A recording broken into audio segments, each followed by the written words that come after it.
जे अज आपां ने करना ऑप्टिकल आइसोमेरिज्म। हुण देखो कुछ इंपॉर्टेंट टर्म्स वैसे ही सुन लो रजे, ठीक है ना। आपां नूं बेसिक्स तो पता है ना ऑप्टिकल आइसोमेरिज्म दा, ठीक है।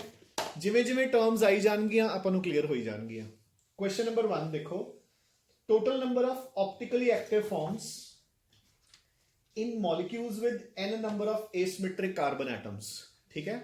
देखो कहंदे कि अगर अपने कोल एक मॉलिक्यूल दे कोल n number of chiral carbons है, ठीक है, तो दसो उसदियां किन्नियां ऑप्टिकली एक्टिव फॉर्म्स बन सकदियां, मतलब total number of optical isomers. तो इस दे लई आपां ने एक फार्मूला याद करना हुंदा है 2 रेज़ टू पावर n,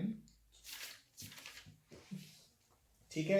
एक याद करना हुंदा है 2 रेज़ टू पावर n-1, ठीक है। एक याद करना हुंदा है 2 raise to power n-1 upon 2, ठीक है। Done.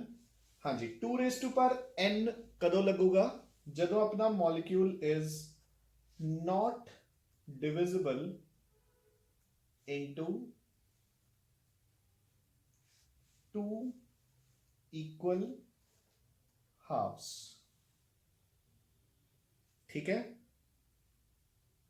2 raise to power n-1 आप उदों यूज करांगे जदों it is divisible into 2 equal halves. 2 raise to power n-1 upon 2 आप उदों यूज करांगे जदों it is again not divisible into 2 equal halves, but the number of chiral centers is odd, ਇੱਥੇ even, ठीक है। डन। ਹੁਣ देखो total number of optically active forms in molecules with n number of asymmetric carbons which are not divisible into 2 equal halves, ਫਿਰ ਤਾਂ ਦੋ ਬਣ ਗਏ ਰਾਜੇ answers, 2 raised to power n ਤੇ 2 raised to power n-1 upon 2, a ਤੇ c ਬਣ ਗਏ। ਦੇਖੋ ਜ਼ਰਾ कितना आंसर है, सी इज द आंसर। फिर यहां तो इतने कुछ ना कुछ मिसिंग है क्योंकि इन्होंने ऑड तक किते भी मेंशन नहीं किया, ठीक है। देखियो जी एक्सप्लेनेशन की दे रहे अपन एम ही क्या सर, एन ऑड इवन वाला जैसे आपने कहा। हाँ फिर ऑड ही है ना रजे, कोई गल नहीं, ठीक है। मे बी क्वेश्चन दे विच कुछ ना कुछ मिसिंग होगा, ठीक है ना। मतलब डायरेक्ट फॉर्मूला है to calculate the number of optical isomers, ठीक है। अच्छा जो अपने कल चेयर बोट वाला भी करना ही है, ये मैं तुहानूं ये भी दस दूं कि किन्ने एनेंशियोमर्स हुंदे ने, किन्ने डायस्टीरियोमर्स हुंदे ने, उन्हां दे फॉर्मूलाज भी लिख लांगे आपां। पुछया तो नहीं जाता बट यस है ना। फिर भी क्वेश्चन नंबर 2 ते आओ। The following molecule is non super imposable on its mirror image, hence it is chiral. बिल्कुल आपां नूं क्लीयरली दिख रहा है कि कार्बन के उपर 4 अलग अलग ग्रुप्स लगे हुए हैं। All chiral molecules have chiral centres, ये कोई जरूरी नहीं है रजे। चलो तुसी थोड़ा जिहा ऑब्जेक्ट जरूर करोगे इस गल ते। देखो रजे एक ही कह रहे हैं कि all chiral molecules have chiral centres. देखो आपां ये पढ़ते हैं, इधर देखो जरा गौर नाल। एक कंपाउंड्स हुंदे ने जिन्हां दे विच फॉर एग्जांपल अगर इदां दा स्ट्रक्चर होवे,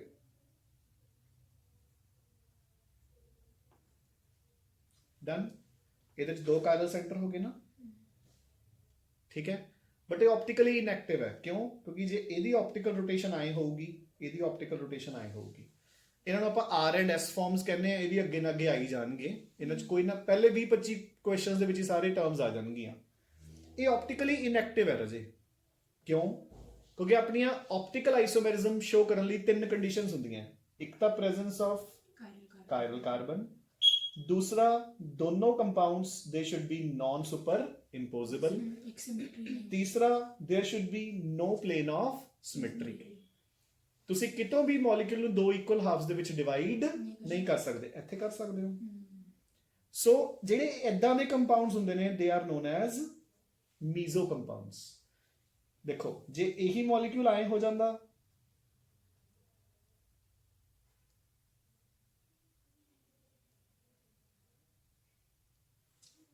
हुणे ऑप्टिकली एक्टिव सी क्योंकि देखो एदी रोटेशन आए हैं, दोनों ऐड हो गई है ना, इको साइड पे, ठीक है ना। इत्थे ऑपोजिट है, ठीक है ना। सो ਹੁਣ ਦੇਖੋ of course you can say, ਦੇਖੋ ਉਹਦੇ ਜਿਹੜਾ ਆਪਾਂ ਕੁਐਸਚਨ ਕਰ ਰਹੇ ਹਾਂ, ਤੁਸੀਂ ਇਹ ਕਹਿ ਸਕਦੇ ਹੋ ਕਿ ਅਗਰ ਕਾਇਰਲ ਕਾਰਬਨ ਹੋਊਗਾ ਜਿਵੇਂ ਕਿ ਸੈਕੰਡ ਕੁਐਸਚਨ 'ਚ ਹੈਗਾ ਤਾਂ ਕੰਪਾਊਂਡ ਤਾਂ ਕਾਇਰਲ ਹੀ ਹੈ, ਬਟ ਜ਼ਰੂਰੀ ਨਹੀਂ ਕਿ ਅਗਰ ਕਾਇਰਲ ਕਾਰਬਨ ਹੋਵੇ ਤੇ ਕੰਪਾਊਂਡ ਕਾਇਰਲ ਹੋਵੇ। ਕੰਪਾਊਂਡ ਤਾਂ ਇਹ ਕਾਇਰਲ ਹੋ ਗਿਆ, ओके ओके ठीक है। ਕਾਇਰਲ ਕਾਰਬਨ ਤਾਂ ਹੈਗਾ, ਬਟ ਇੱਥੇ ਕੁਐਸਚਨ 'ਚ ਉਲਟਾ ਹੈ। ਦੇਖੋ all chiral molecules have chiral centers, ਤਾਂ ਤੁਸੀਂ ਕਹੋਗੇ ਕਿ ਸਰ ਨੈਚੁਰਲ ਹੈ ਵੀ ਜਿਹੜੇ chiral molecules ਨੇ ਉਹਨਾਂ 'ਚ ਤਾਂ chiral center ਹੋਊਗਾ ਹੀ ਹੋਊਗਾ, but yes there are exceptions ਜਦੋਂ ਆਪਾਂ aromatic compounds ਕਰਦੇ ਹਾਂ, ਠੀਕ ਹੈ ਨਾ, ਜਿੱਥੇ steric hindrance involved ਹੁੰਦੀ ਹੈ, ਜਿੱਥੇ molecules ਬਿਲਕੁਲ ਇੱਕ ਦੂਜੇ ਦੇ ਨੇੜੇ ਨੇੜੇ ਆ ਜਾਂਦੇ ਨੇ। ਦੇਖੋ ਹੁਣ ਫੋਰ ਐਗਜ਼ਾਮਪਲ ਦੇਖੋ ਇਹਦੇ ਤਰ੍ਹਾਂ ਧਿਆਨ ਨਾਲ, ਸਪੋਜ਼ ਮੇਰੇ ਕੋਲ ਇੱਕ ਮੋਲੀਕਿਊਲ ਇੱਦਾਂ ਹੈ,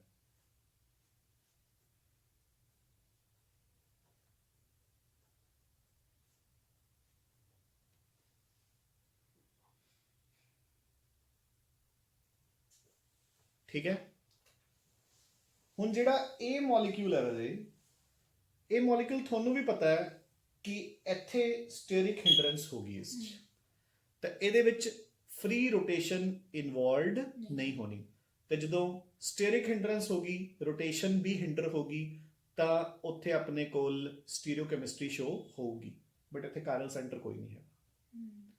ਸੋ ਨਾਟ ਆਲਵੇਜ਼ ਕਿ ਉਹੇ ਜਿਹੇ ਮੋਲੀਕਿਊਲ ਹੀ ਆਪਟੀਕਲੀ ਐਕਟਿਵ ਹੋਣਗੇ ਜਿਨ੍ਹਾਂ 'ਚ ਕਾਇਰਲ ਕਾਰਬਨਸ ਹੋਣਗੇ, ਠੀਕ ਹੈ।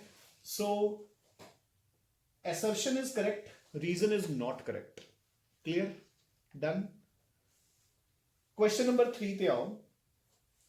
which of the following ਚਲੋ ਆ ਲੋ ਦੇ ਐਗਜ਼ਾਮਪਲ ਹੀ ਆ ਗਈ, ਆਪਾਂ ਜਿਹੜੀ ਹੁਣੇ ਡਿਸਕਸ ਕੀਤੀ ਹੈ ਨਾ, which of the following biphenyls is optically active? ਹਾਂਜੀ ਆਨਸਰ ਦੱਸ ਦਿਓ ਫਟਾਫਟ। बी या डी?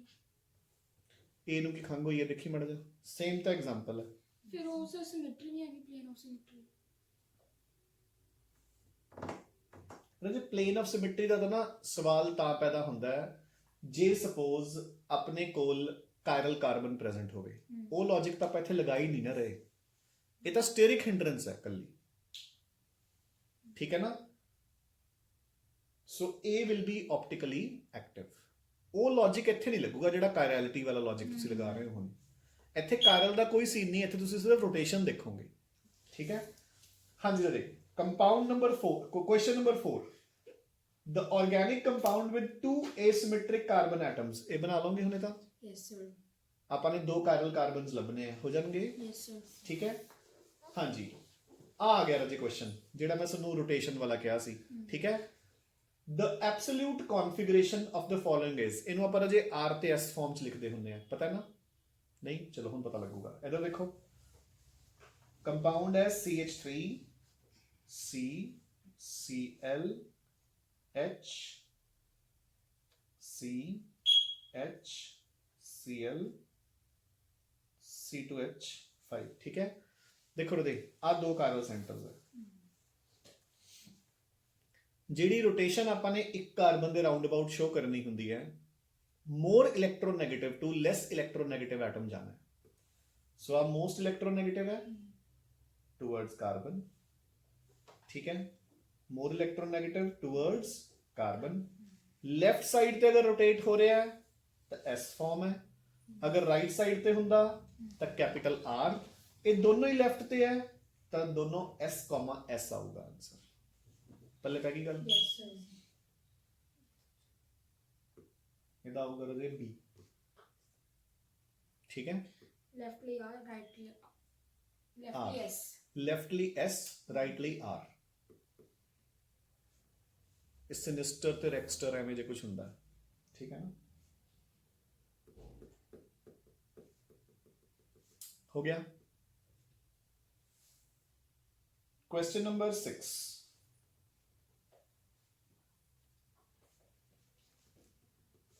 question number 6,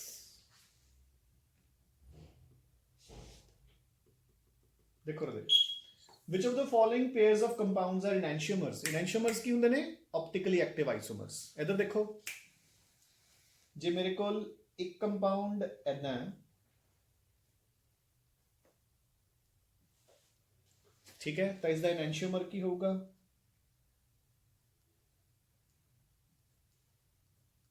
मतलब उसकी मिरर इमेज। देखो एनेंशियोमर्स आर दोज कंपाउंड्स जिन्हां दी ऑप्टिकल रोटेशन का मैग्नीट्यूड हुंदा है सेम, डायरेक्शन ऑपोजिट। देखो हुण ध्यान नाल सुनो, दो कंपाउंड्स है मेरे कोल। हुण एक सिंपल जी गल है, जे इस कंपाउंड की ऑप्टिकल रोटेशन +55 है तो इसकी कितनी होगी? -55। Magnitude same, rotation opposite, so these are called enantiomers. हुण सपोज मेरे को एक होर कंपाउंड है,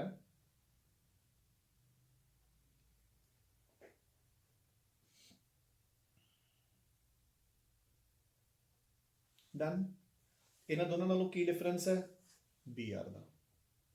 ठीक है, ਇੱਥੇ ਵੀ ਜ਼ਿਆਦਾ ਇਲੈਕਟ੍ਰੋਨੈਗੇਟਿਵ ਐਟਮ ਲੈਫਟ ਸਾਈਡ ਤੇ ਹੈ, ਇੱਥੇ ਵੀ। ਚਲੋ ਆਪਾਂ ਮੰਨ ਲਿਆ ਵੀ ਸਪੋਜ਼ ਇਹ ਲੀਵੋ ਹੈ, ਨੈਚੁਰਲ ਹੈ, ਮੈਗਨੀਟਿਊਡ ਤਾਂ ਡਿਫਰੈਂਟ ਹੋਊਗਾ ਜਦੋਂ ਐਟਮ ਡਿਫਰੈਂਟ ਹੈ।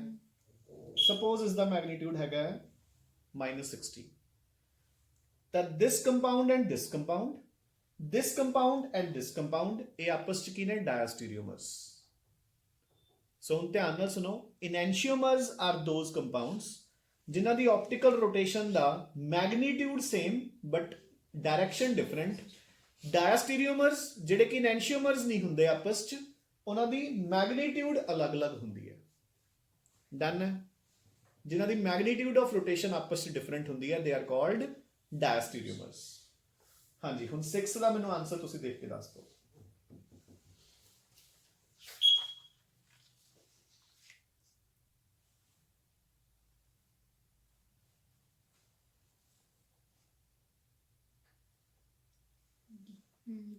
Done?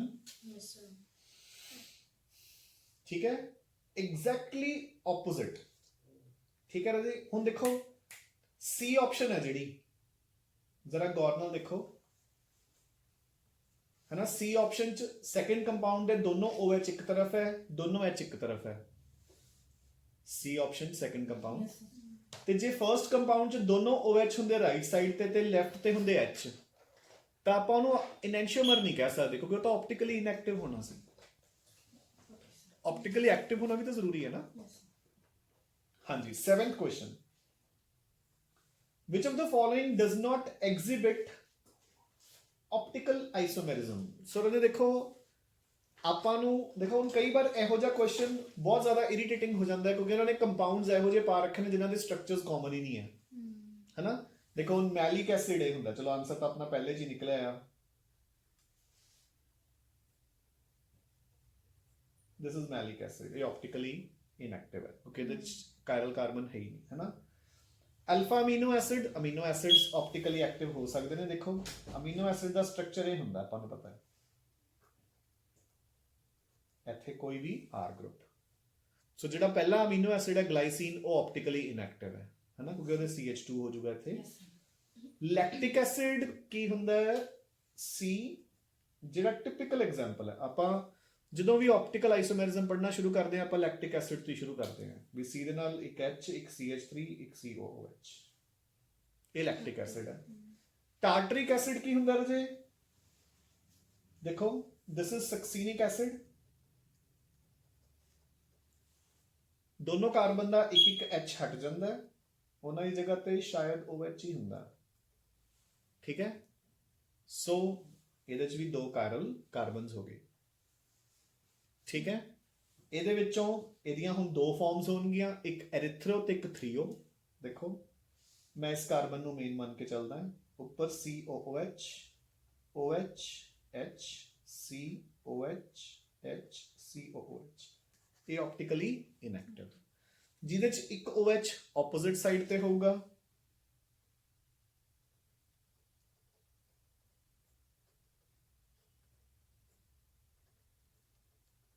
this one is optically active। ਇਹ ਤੁਸੀਂ ਪਲੀਜ਼ ਮੇਰੇ ਕਹਿਣ ਤੇ ਇੱਕ ਵਾਰ ਚੈੱਕ ਜ਼ਰੂਰ ਕਰ ਲਿਓ। ਮੇਰੇ ਅਕੋਰਡਿੰਗ ਸੇਮ ਸਾਈਡ ਵਾਲੀ ਹੁੰਦੀ ਹੈ ਐਰਿਥਰੋ, ਆਪੋਜ਼ਿਟ ਸਾਈਡ ਵਾਲੀ ਫਾਰਮ ਹੁੰਦੀ ਹੈ ਥ੍ਰੀਓ, ਬਟ ਫਿਰ ਵੀ ਇੱਕ ਵਾਰ ਚੈੱਕ ਕਰ ਲਿਓ। ਠੀਕ ਹੈ ਨਾ, ਐਰਿਥਰੋ ਐਂਡ ਥ੍ਰੀਓ।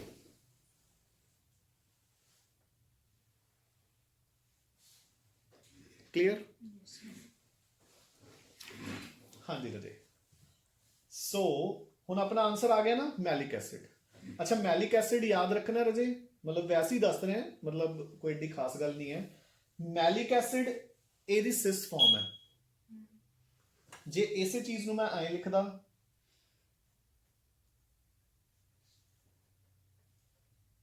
ਯਾਨੀ ਕਿ ਟ੍ਰਾਂਸਫਾਰਮ, ਫਿਰ ਇਸੇ ਐਸਿਡ ਦਾ ਨਾਮ ਹੋ ਜਾਂਦਾ ਹੈ ਫਿਊਮੈਰਿਕ ਐਸਿਡ। ट्रांसफॉर्म ਨੂੰ ਆਪਾਂ ਫਿਊਮੈਰਿਕ ਐਸਿਡ ਕਹਿੰਦੇ ਆ, ਸਿਸ ਫਾਰਮ ਨੂੰ ਮੈਲਿਕ ਐਸਿਡ ਕਹਿੰਦੇ ਆ। ਠੀਕ ਹੈ, ਮੈਲਿਕ ਐਸਿਡ। ठीक है, done. Question number 8. In which of the following compound one of the structural isomers is also capable of showing the enantiomerism? So रजे ਆਪਾਂ structures ਬਣਾ ਕੇ ਦੇਖਾਂਗੇ, ਹਨਾ। ਮਤਲਬ ਕਾਫੀ ਲੈਂਥੀ ਹੋ ਜਾਂਦਾ ਹੁੰਦਾ ਇਹ ਕੁਐਸਚਨ ਕਈ ਵਾਰ ਕਿ ਕੋਈ ਨਾ ਕੋਈ ਫਾਰਮ ਹੈ ਜਿਹੜੀ ਉਹ ਆਪਟੀਕਲੀ ਐਕਟਿਵ ਹੈ। ਦੇਖੋ ਪਹਿਲੇ 'ਚ ਤਾਂ ਬਣ ਨਹੀਂ ਸਕਦਾ, ਪਹਿਲੇ ਤਾਂ ਪ੍ਰੋਪੇਨ ਹੈ, ਉਹਦਾ ਤਾਂ ਆਈਸੋਮਰ ਹੀ ਪੋਸੀਬਲ ਨਹੀਂ। ਠੀਕ ਹੈ, ਮੋਸਟ ਪ੍ਰੋਬੇਬਲੀ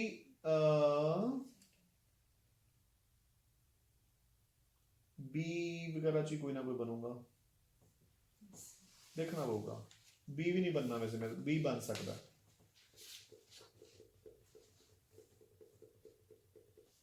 केड़ा आंसर बी हुई है, हाँ। चलो वो तो बड़े जे बना के आप देख लांगे। सेम देखो हुन 9th क्वेश्चन, सो इरिटेटिंग।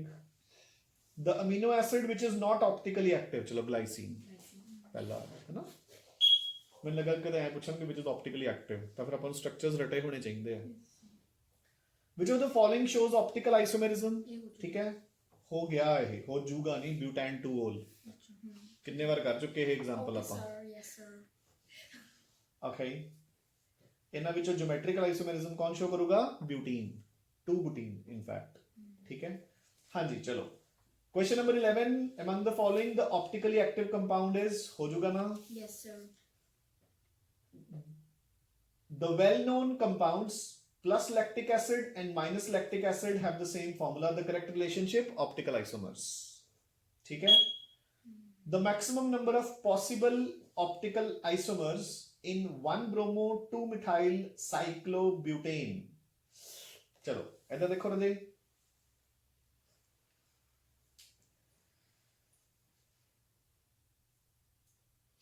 ठीक है, 1-bromo 2-मिथाइल। ठीक है, सो देखो रजे ਜਿਹੜੇ ਆ ਦੋ ਕਾਰਬਨਸ ਹੈ ਇਹ ਦੋਨੋਂ ਉਹ ਹੋ ਗਏ। ਕਲੀਅਰ? ਆ ਲੋ ਇੱਥੇ ਆਪਣਾ ਫਾਰਮੂਲਾ ਵੀ ਵੈਰੀਫਾਈ ਹੋ ਜਾਊਗਾ, ਹੈ ਨਾ।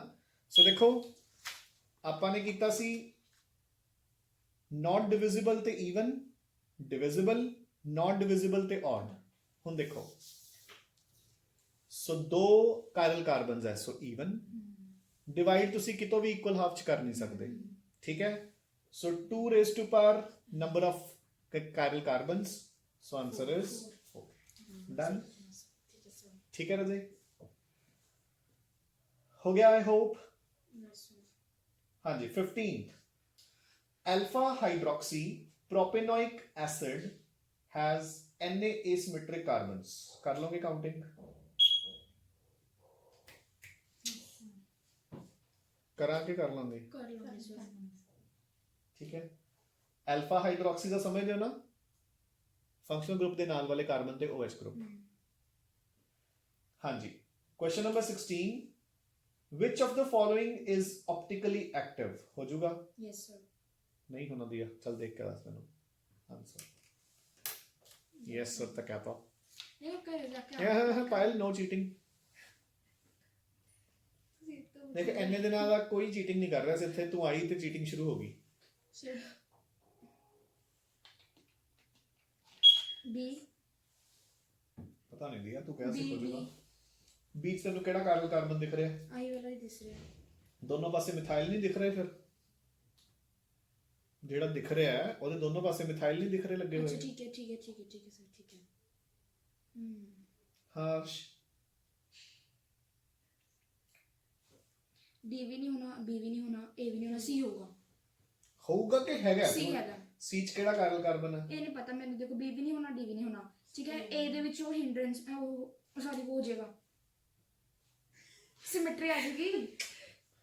ਸੀ ਤਾਂ ਆਪਟੀਕਲੀ ਇਨਐਕਟਿਵ ਹੈ, ਉਹਦੇ ਚ ਕੋਈ ਕਾਰਲ ਕਾਰਬਨ ਹੀ ਹੈ ਨਹੀਂਗਾ, जैसे बीच भी नहीं, ठीक है, ਬੀ ਚ ਵੀ ਹੈ ਨਹੀਂ, ਡੀ ਚ ਵੀ ਹੈ ਨਹੀਂ। ਤੇ A ਚ ਹਾਂ ਸਰ ਤੁਸੀਂ ਹੁਣੇ ਤਾਂ ਕਿਹਾ ਬਟ ਆਪਟੀਕਲ ਐਕਟਿਵ ਨਹੀਂ ਹੈ ਕਿਹੜਾ ਫਸਟ ਏ ਸਰ ਤੁਸੀਂ, ਮੈਂ ਤੁਹਾਨੂੰ ਕੁਐਸਚਨ ਪੁੱਛ ਰਿਹਾ, ਮੈਂ ਤਾਂ ਦੱਸਿਆ ਹੀ ਨਹੀਂ ਆਨਸਰ ਹਲੇ। ਫਿਰ ਸਰ ਏ ਆ ਸਕਦਾ ਇਹ ਹੀ ਹੈਗਾ, ਠੀਕ ਹੈ ਨਾ।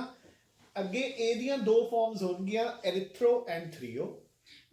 ਡਾਕਟਰ ਸਰ ਇੱਥੇ ਕਾਇਰਲ ਕਾਰਬਨ ਹੈ, ਇੱਥੇ ਪਲੇਨ ਆਫ ਸਿਮੈਟਰੀ ਵੀ ਆਪਾਂ ਕਾਊਂਟ ਕਰਾਂਗੇ। ਵਜੇ ਹੈਗਾ, ਨੋ ਡਾਊਟ। ਤੂੰ ਗੱਲ ਤਾਂ ਸੁਣਨਾ ਪਹਿਲਾਂ ਮੇਰੀ। Yes sir. B C ਤੇ D ਦੇ ਵਿੱਚ ਤਾਂ ਕਾਇਰਲ ਕਾਰਬਨ ਹੀ ਹੈ ਨਹੀਂ। ਹਾਂ A ਦੇ ਵਿੱਚ ਕਾਇਰਲ ਕਾਰਬਨ ਦੋ ਨੇ, ਹਮ ਬਟ ਜੇ ਤੂੰ ਇੱਕ ਨੂੰ ਰੋਟੇਟ ਕਰ ਦੇਂਗੀ ਤਾਂ ਫਿਰ ਉਹ ਆਪਟੀਕਲੀ ਐਕਟਿਵ ਹੋ ਨਹੀਂ ਜਾਊਗਾ। ਯੈਸ ਸਰ ਤੁਸੀਂ ਕਿਹਾ ਦੋਨਾਂ ਨੂੰ ਰੋਟੇਟ ਕਰਕੇ ਦੇਖਾਂਗੇ। ਹਾਂ ਬਿਲਕੁਲ ਹੈ। ਆ ਦੇਖੋ, ਜੇ ਸਪੋਜ਼ ਇਸੇ ਸਟਰਕਚਰ ਨੂੰ ਜਿਹੜਾ ਇਹਨਾਂ ਨੇ ਬਣਾਇਆ ਹੈ CH3, ਦੋਨਾਂ ਦੇ H ਉੱਪਰ ਹੈ ਨਾ, ਇੱਕ ਮਿੰਟ ਸਰ, ਹੱਲ ਹੈ। ਜਿਹੜੀ ਇਹਦੀ ਆਵਲੀ ਫਾਰਮ ਹੋਊਗੀ ਉਹ ਆਪਟੀਕਲੀ ਐਕਟਿਵ ਹੋਊਗੀ। ਆਪਾਂ ਹੁਣੇ ਦਾ ਕੀਤਾ, ਐਰੀਥਰੋ ਤੇ ਥਰੀਓ ਦੋ forms. Erythro form is optically inactive, threo is optically active. ਇਹ ਕਿਹੜੀ ਆਪਣੀ ਫਾਰਮ? ਮੈਂ ਤਾਂ ਕਿਹਾ ਸੀ ਚੈੱਕ ਕਰ ਲਿਓ ਦੋਨੋਂ ਚੋਂ ਕਿਹੜੀ ਹੈ। ਨਹੀਂ ਜਦੋਂ ਹੁਣੀ ਤੁਹਾਡੇ ਅਕੋਰਡਿੰਗ ਐਰੀਥ੍ਰੀਓ ਇਹ ਥਰੀਓ ਹੈ ਮੇਰੇ ਅਕੋਰਡਿੰਗ। ਥ੍ਰੀਓ ਮੈਂ ਅਗੇਨ ਕਹਿ ਰਿਹਾ ਵੀ ਚੈੱਕ ਕਰ ਲਿਓ, ਮੇਰੇ ਵੀ ਦਿਮਾਗ ਚੋਂ ਸਕਿਪ ਹੋਇਆ, ਮੈਨੂੰ ਗਲਤ ਯਾਦ ਕਰਨਾ ਥ੍ਰੀਓ ਕੋਈ ਚ ਫਾਇਦਾ ਨਹੀਂ। ਆਪੋਜ਼ਿਟ ਹੁੰਦੇ ਆ। ਇਹੀ ਚੈੱਕ ਕਰਨਾ ਹੈ। ਨਹੀਂ ਉਹ ਤਾਂ ਠੀਕ ਹੈ, ਮਤਲਬ ਹਾਂ ਜਿਹੜੇ ਆਪਟੀਕਲੀ ਐਕਟਿਵ ਹੈ ਉਹ ਚ ਆਪੋਜ਼ਿਟ ਹੁੰਦੇ ਆ। ਅੱਛਾ ਇਸ ਤੋਂ ਫਿਰ ਸੇਮ ਸਾਈਡ ਹੈ। ਯਾਰ ਉਹੀ ਕਹਿ ਰਿਹਾ, ਫਿਰ ਹੋਰ ਕਿਹੜਾ ਆਨਸਰ ਕਹੇਂਗੀ? ਫਿਰ ਗੱਲ ਸਾਰੀ ਆਪਸ਼ਨ ਗਲਤ ਹੈ ਨਾ, ਕਿਉਂਕਿ ਕੰਪਾਊਂਡ ਦਾ ਨਹੀਂ ਇੱਕ ਟਿਕ ਤਾਂ ਕਰਾਂਗੇ ਹੀ ਨਾ ਆਪਾਂ, ਆਨਸਰ ਤਾਂ ਪਿਕ ਕੁਐਸਚਨ ਕਰਨਾ ਗਲਤ ਹੈ ਹੀ ਸਰ ਪਊ। ਇਹ। ਹਾਂ ਮੰਨ ਲਈ ਤੇਰੀ ਗੱਲ, ਬਟ ਆਪਾਂ ਨੂੰ ਆਪਸ਼ਨ ਤਾਂ ਪਿਕ ਕਰਨੀ ਪਊਗੀ ਨਾ। ਚਲੋ, the first Nobel Prize in chemistry was given to Van Hobbes. Yay! ਮੈਂ ਕਿਉਂ ਨਾ ਆਦੇ ਵਾਲਾ ਕੁਐਸਚਨ ਪੁੱਛਣਾ ਕਿ ਮੇਰਾ ਨਾਮ ਆਉਣਾ। ਮੈਂ ਸਰ ਦਾ ਨਾਮ ਨਹੀਂ ਦਿੱਤਾ Which of the following compounds is optically active? Butanol. Yes sir. Optical isomerism arises due to the presence of N asymmetric carbon atoms। atoms. ठीक है? Meso tartaric acid आ गया रजे meso compound क्योंकि मॉलिक्यूल, हाँ ठीक है sir, is inactive due to molecular symmetry. Symmetry ठीक है? आ गया again. Diastereomerism will not be exhibited by magnitude different. diastereomerism, ठीक है ना। ਇਹ 'ਚ ਦੇਖ ਲਓ, ਦੇਖੋ ਡਾਇਸਟੀਰੀਓਮਰ ਬਣਨ ਲਈ ਆਪਾਂ ਨੂੰ ਮੀਜ਼ੋ ਦੀ ਤਰ੍ਹਾਂ ਐਟਲੀਸਟ ਦੋ ਐਕਟਿਵ ਕਾਰਬਨ ਚਾਹੀਦੇ ਨੇ ਜਾਂ ਅਲੱਗ-ਅਲੱਗ ਮੈਗਨੀਟਿਊਡ, ਠੀਕ ਹੈ ਨਾ। एक करके ये आंसर ही करके दिखा दो, मतलब आंसर दे बना दो कल्ला। ਆ ਦੇਖੋ ਨਾ, ਉਹਦੇ ਪਹਿਲੀ ਆਪਸ਼ਨ 2 3 ਡਾਈਕਲੋਰੋਬਿਊਟੇਨ।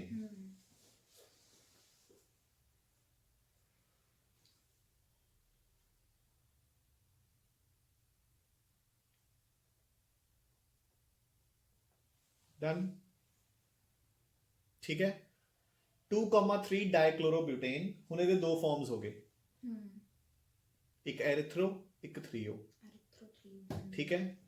ਜਿਹੜੇ ਐਰੀਥਰੋ ਤੇ ਥਰੀਓ ਹੋਣਗੇ ਉਹਨਾਂ ਚੋਂ ਜਿਹੜਾ ਆਪਟੀਕਲੀ ਐਕਟਿਵ ਹੈ ਉਹਦੇ ਦੋ ਬਣ ਗਏ ਇਨੈਂਸ਼ੀਓਮਰਸ। ਦੇਖੋ ਇੱਕ ਕਿਤਾਬ ਹੈ, ਇਹ ਤਾਂ ਆਪਟੀਕਲੀ ਇਨਐਕਟਿਵ ਹੈ, ਦੂਸਰਾ ਇਹ ਬਣ ਗਿਆ।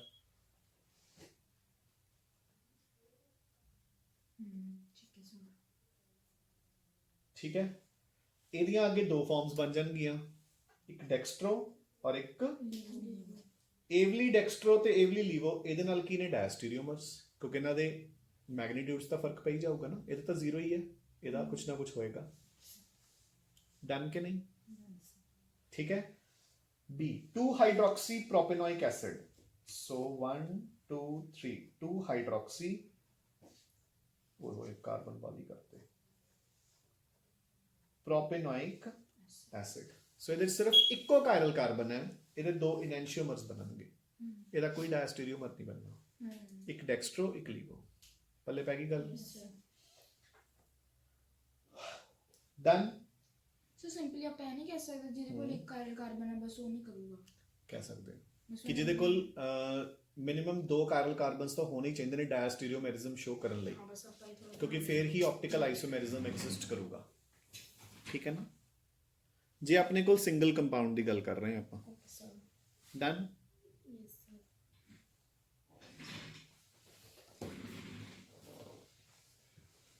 ठीक है, आ जाओ।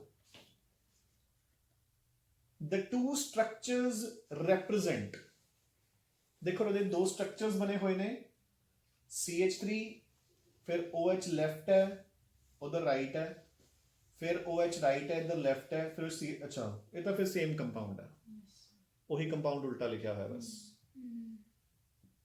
ठीक है, डन। पेयर ऑफ इनएंशियोमर्स इनएंशियोमर्स नहीं है राजे, सेम मॉलिक्यूल है, था उल्टा किया ही नहीं उन्होंने। देखता सी ऊपरों CH3 है ऊपर CH2OH आ गया, सारा कुछ उल्टा करता उन्होंने। फिर ਕੀ ਆਊਗਾ ਸਰ Same compound।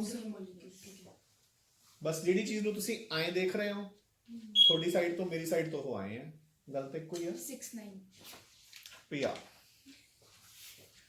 ਜਿਵੇਂ ਨਾ ਚਲੋ